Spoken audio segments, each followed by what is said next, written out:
की बातों में आकर राजा दशरथ से कहा कि वह उसे 2 वरदान दे, राम को 14 वर्ष का वनवास व भरत को राजपाट।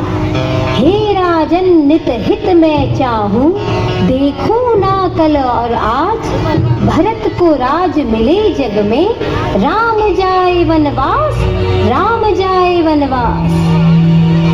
इस प्रकार राम जी, सीता व लक्ष्मण को लेकर वन को चल पड़े। राजा दशरथ रानी को बार बार सुनाते रहे, समझाते रहे कि हे रानी, तुमने मुझसे ये कैसे वरदान मांग लिए? तुम कुछ और मांग लो। तुमने 2 वरदान नहीं, मेरे प्राण मुझसे मांग लिए। मुझसे मेरे प्राण मांग लिए हैं। हे प्रिय, हे कैकेयी, मैं तुम्हारी विनती करता हूँ कि तुम मुझसे ऐसे वरदान न मांगो। मेरे राम में तो मेरे प्राण बसे हुए हैं। अगर मुझे राम ही न मिले तो मेरा जीवन निष्फल हो जाएगा। मैं किस प्रकार जीऊंगा?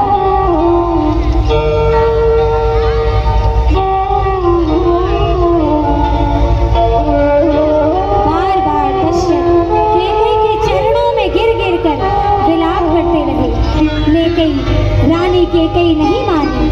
वो तो मंथरा की बातों में इस प्रकार खो चुकी थी कि उसे न्याय और अन्याय का कोई भेद ही नहीं दिखा। यह सब खबर सुनकर रानी कौशल्या और सुमित्रा भी राजा दशरथ के समीप आ गई और राजा दशरथ से कहने लगी कि कैसे पिता हैं आप, कैसा वरदान दिया है आपने?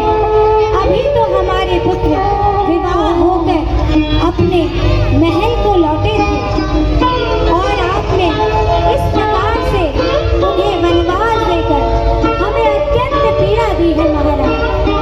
महाराज बिलख बिलख कर कहने लगे कि क्या करूं? ये 2 वरदान मेरे जीवन का सबसे बड़ा पाप है। अब ये मुझे और तुम्हें सहना ही पड़ेगा।